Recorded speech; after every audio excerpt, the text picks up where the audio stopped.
Hello, students. This year you got very interesting history. Even those who don't like history will begin to like history this year because it's very interesting. But for that, you have to know what history exactly you're studying. And for that, you will have to look at something which I'm going to show you now. This is called timeline. I have marked 0 here. The right hand side period is AD, that is period after the birth of Jesus, and the left hand side period is BC, that is before the birth of Jesus. So you see the red color right up to 500 AD, and this is all ancient history. What we study in this period is ancient history. From 500 AD to 1500 AD, you can see green color. The history of this period is medieval history. And then you see yellow color. That is modern history. So you are studying modern history this year. And for that, you have to know how it all started. Therefore, your first lesson is early trade activities.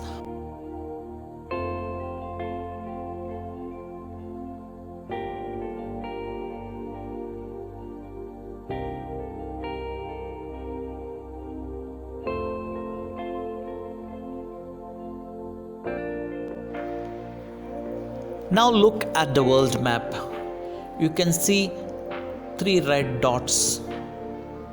This is the trade route of Vasco da Gama, the Portuguese sailor.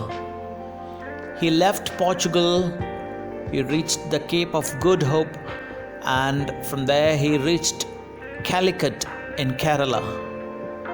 That was in 1498.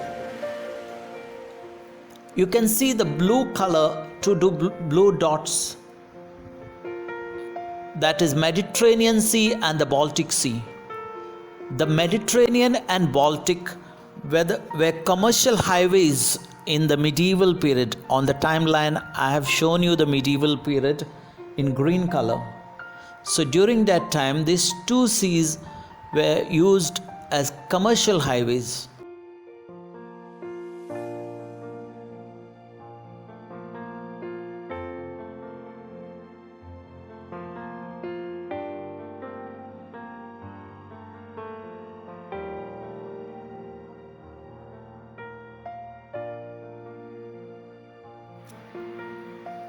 Trade in ancient ages.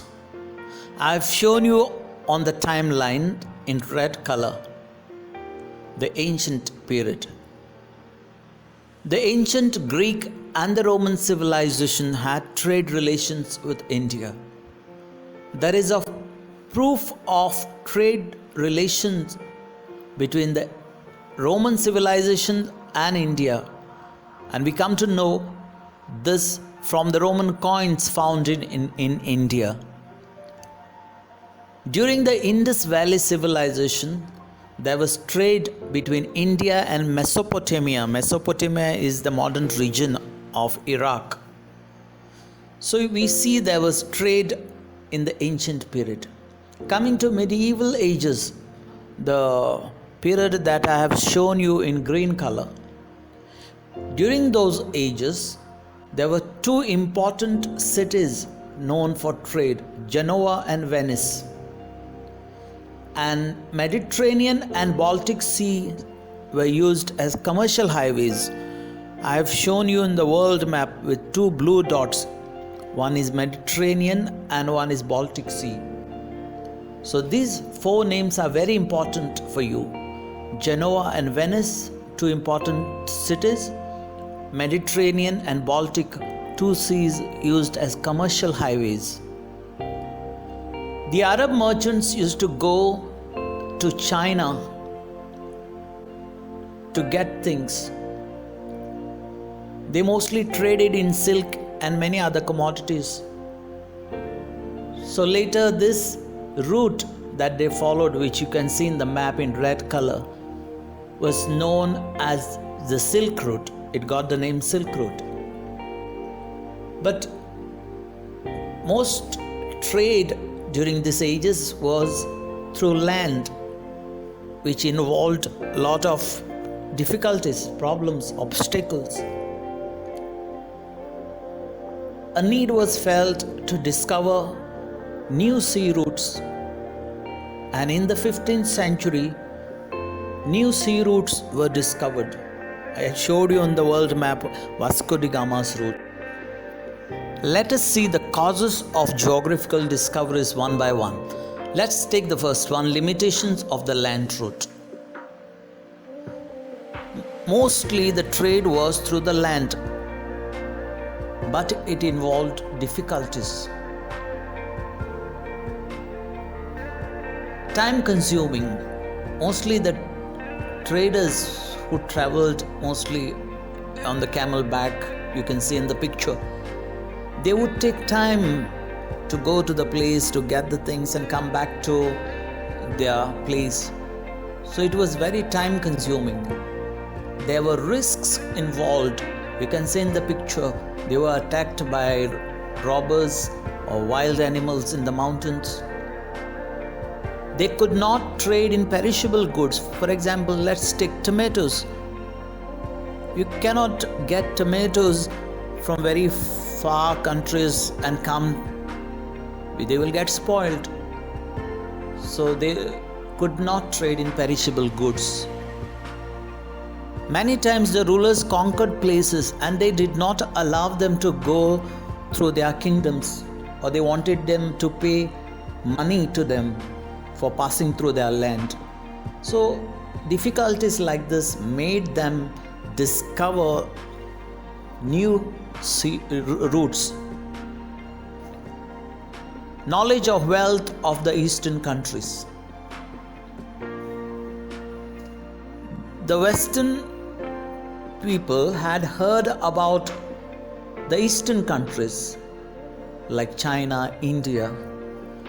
They came to know this from the records of traders. Many traders who had gone had written their records, or they witnessed the profits. They saw with their own eyes the profits earned by those who had gone to countries like India, China. For example, Marco Polo visited Kublai Khan's court in China, and he came back with lots of things: Chinese silk, Indian cotton, precious stone, perfumes, commodities like this, which were in demand in Europe. People saw with their own eyes how these traders went to eastern countries, came back with lot of commodities and became rich. So they thought they also would go to these countries. They also would take risks. I'll give you an example. Suppose a person goes to UK. He works in UK and comes back after 1 year. People will see him, he has become rich. People will think, okay, anyone will think that I should also go to UK. I will also become wealthy like this. Similar situation was there during that time. So that encouraged many sailors to go to the eastern countries. That was another cause for geographical discoveries. Growth of geographical knowledge. Many people had written books. Ptolemy had written a book called Geography. Florentine had written a book, A Merchant's Handbook. So these books gave information to other people. They read these books and they thought that they also can undertake geographical discoveries. Patronage from European monarchs. The European monarchs supported the sailors because they thought it was a good opportunity for them to get returns in money. They will get profit, and with this profit they can buy land, that is to expand empires, and this profit they can invest and make more profit. So with this idea, they supported the sailors, they encouraged the sailors to go. So this became another cause for geographical discovery. Desire to spread Christianity. The missionaries came with the sailors to spread Christianity.